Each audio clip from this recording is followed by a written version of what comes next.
నమస్కారం. విశాలాంధ్ర వార్తలకు స్వాగతం. ముందుగా ముఖ్యాంశాలు చూద్దాం.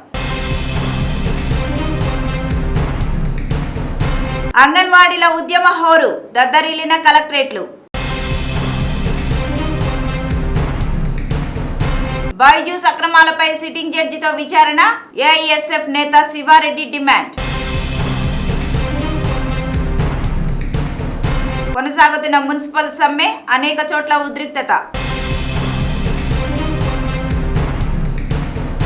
ఈ ఆర్థిక సంవత్సరంలో 1,00,000 కోట్లకు చేరువలో రాష్ట్ర రుణాలు.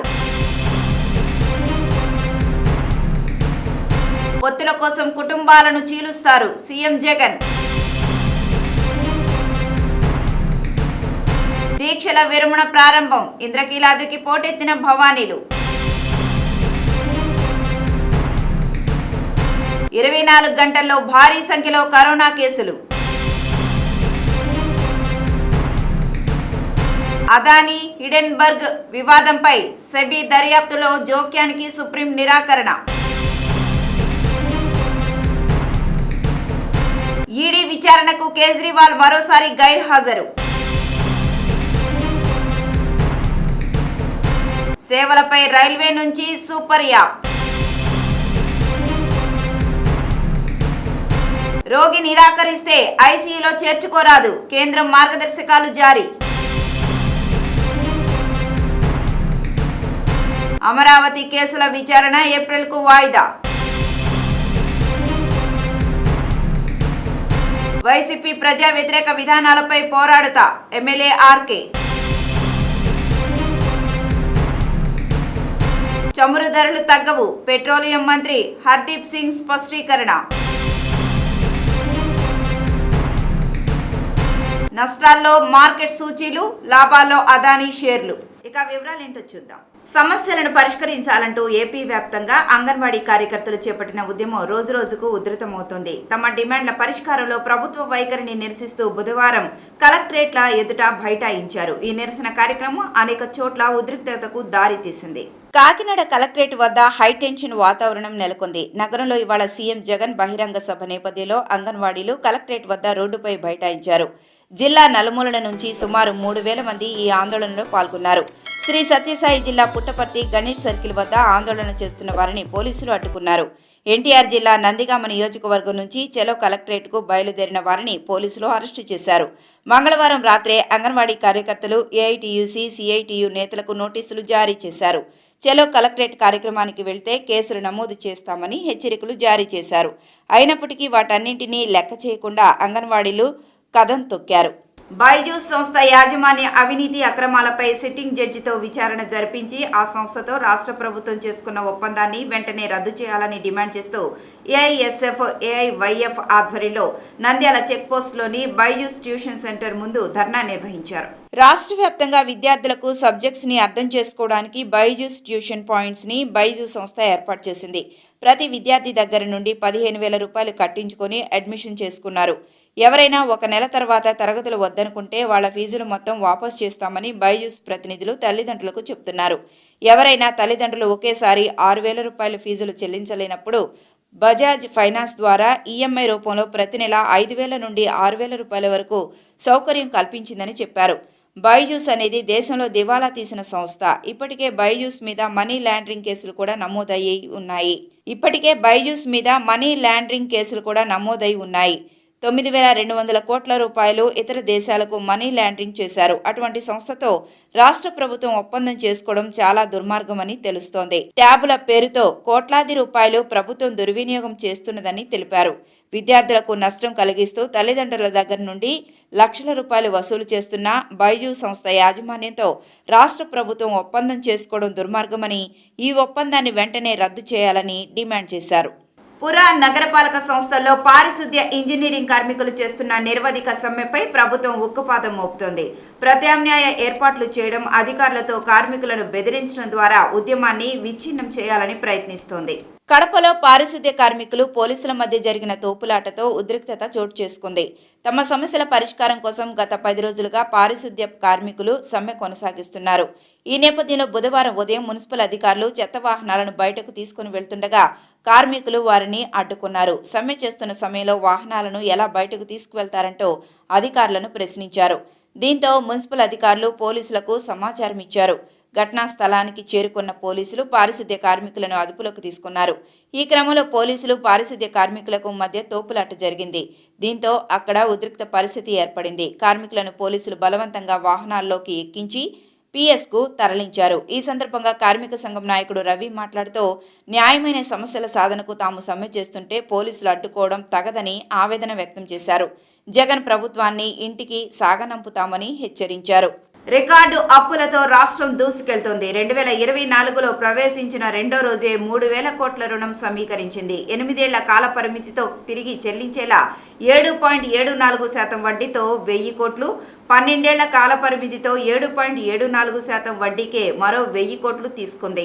ఇంకో 1,000 కోట్లను 19 ఏళ్ల కాల పరిమితితో 7.70% వడ్డీకి తీసుకుంది. ఆ నిధులు రాష్ట్ర ఖజానాకు బుధవారం జమ అయ్యే అవకాశం ఉంది. రాష్ట్ర ప్రభుత్వం ఈ ఆర్థిక సంవత్సరం తొలి 8 నెలల్లోనే అంచనాలకు మించి అప్పులు పుట్టించింది. బడ్జెట్ ప్రతిపాదనల్లో ఆర్థిక సంవత్సరం మొత్తం మీద 54,587.53 కోట్ల రుణం తీసుకుంటామంది. కానీ నవంబర్ నెలాఖరు వరకే 65,660 కోట్ల రుణం తీసుకున్నట్లు కాక్కు తెలియచేసింది. అంచనాలకు మించి 20% మేర అప్పటికే తీసేసుకున్నారు. చివరి 3 నెలల్లో మరిన్ని రుణ అనుమతుల కోసం ప్రభుత్వం కేంద్ర ఆర్థిక శాఖ వద్ద ప్రయత్నాలు సాగిస్తోంది. విద్యుత్ సంస్కరణలు, సిపిఎస్ అమలు రూపేణా అదనపు రుణ సౌలభ్యం పొందుతున్నారు.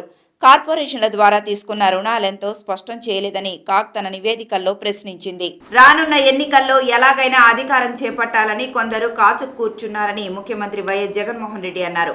రాబోయే రోజుల్లో ఇంకా ఎక్కువ అబద్ధాలు చెప్తారు, మోసాలు చూడాల్సి వస్తుంది. ప్రతి ఇంటికి కేజీ బంగారం, బెంజ్ కారిస్తామని చెప్పే నాయకులు మీ దగ్గరికి వస్తారు. కుట్రలు, కుతంత్రాలు, కుటుంబాలను అడ్డగోలుగా చీల్చే కార్యక్రమాలు కూడా జరుగుతాయి. రాబోయే రోజుల్లో పొత్తులు ఎక్కువగా పెట్టుకుంటారు, కుటుంబాలను చీలుస్తారు, రాజకీయాలు చేస్తారు, అబద్ధాలు చెప్తారు, మోసాలు చేస్తారు. ఇవన్నీ జరుగుతాయి.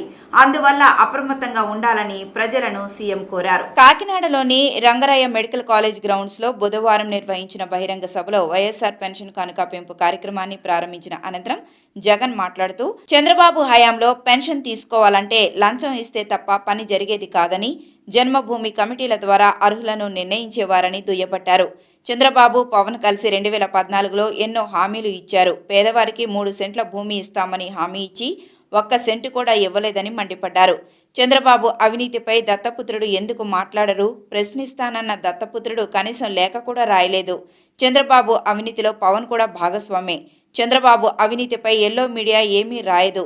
చంద్రబాబు అవినీతిని వారి అనుకూల ఛానళ్లు చూపించవు. అవినీతికి పాల్పడిన చంద్రబాబును జైలుకెళ్లి దత్తపుత్రుడు పరామర్శించాడు. ఇళ్ల నిర్మాణాన్ని ఆపాలనే దత్తపుత్రుడి దిక్కుమాలిన ఆలోచన. చంద్రబాబు అవినీతిలో భాగస్వామి కాబట్టే దత్తపుత్రుడు ప్రశ్నించడు అంటూ సీఎం జగన్ ధ్వజమెత్తారు. విజయవాడ నగరంలోని ఇంద్రకీలాద్రిపై భవానీ దీక్షల విరమణ క్రతువు బుధవారం ప్రారంభమైంది. పెద్ద ఎత్తున భవానీలో కనకదుర్గమ్మ సన్నిధికి తరలివస్తున్నారు.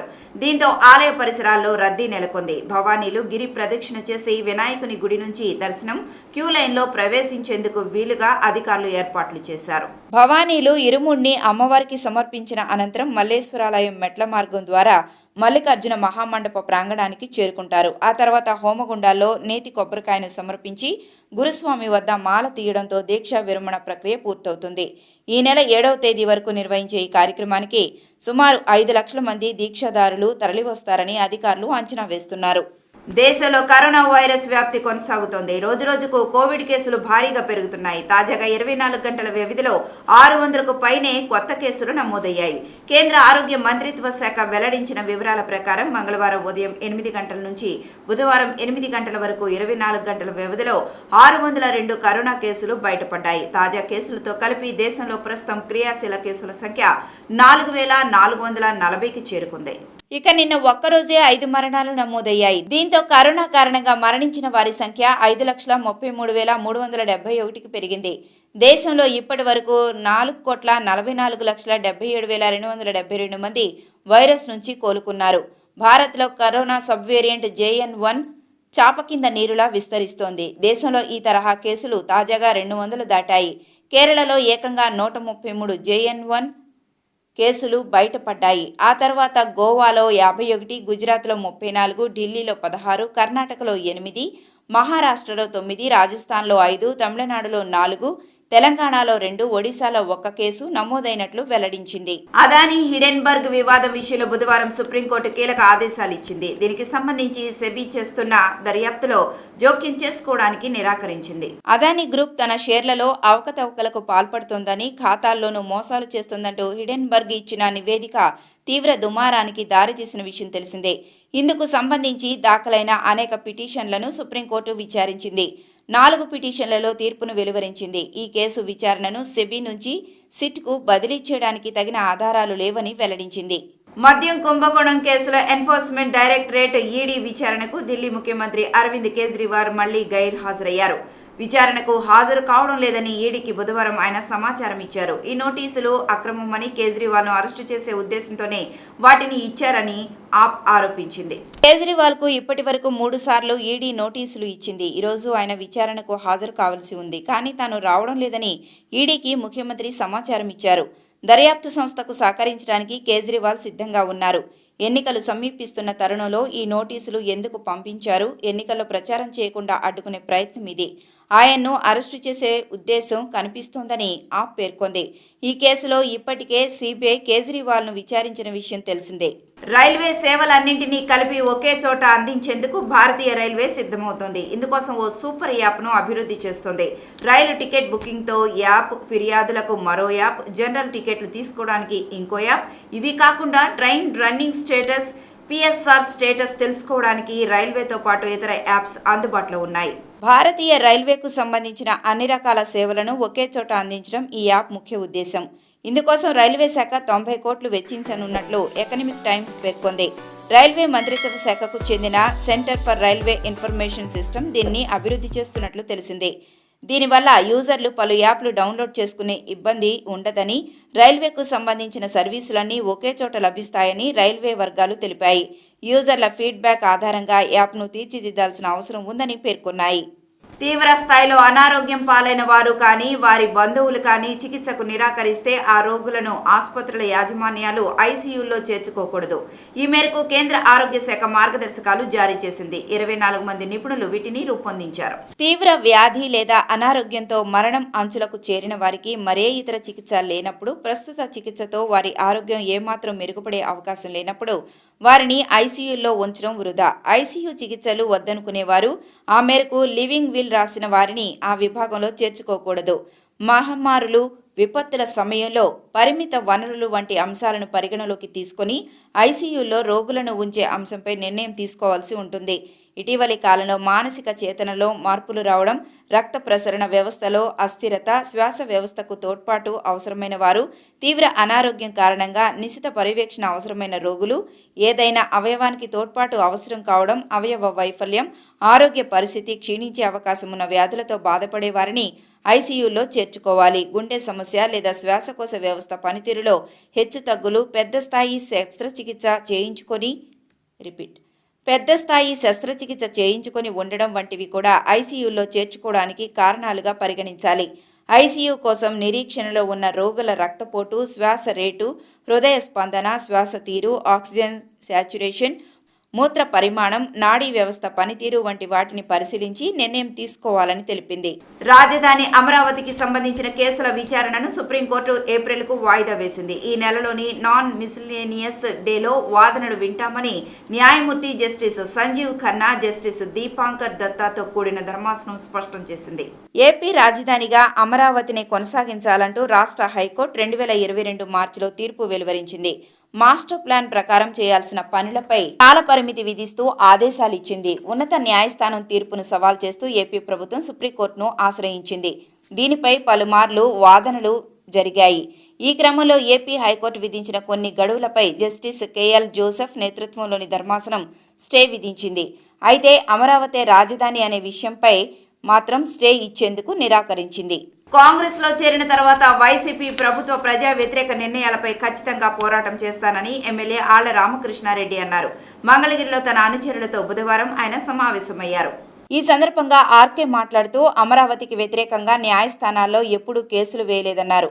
రాజధాని విషయంలో తన నిర్ణయాన్ని కాంగ్రెస్ పార్టీలో చేరిన వెంటనే అందరికీ చెప్తానని తెలిపారు. వైఎస్ షర్మిల కాంగ్రెస్లో చేరిన వెంటనే తాను కూడా ఆ పార్టీ తీర్థం పుచ్చుకుంటానని చెప్పారు. ఆర్కే ఇటీవల ఎమ్మెల్యే పదవికి వైసీపీ సభ్యత్వానికి రాజీనామా చేసిన విషయం తెలిసిందే. ఈ వార్తలు ఇంతటితో సమాప్తం. నమస్కారం.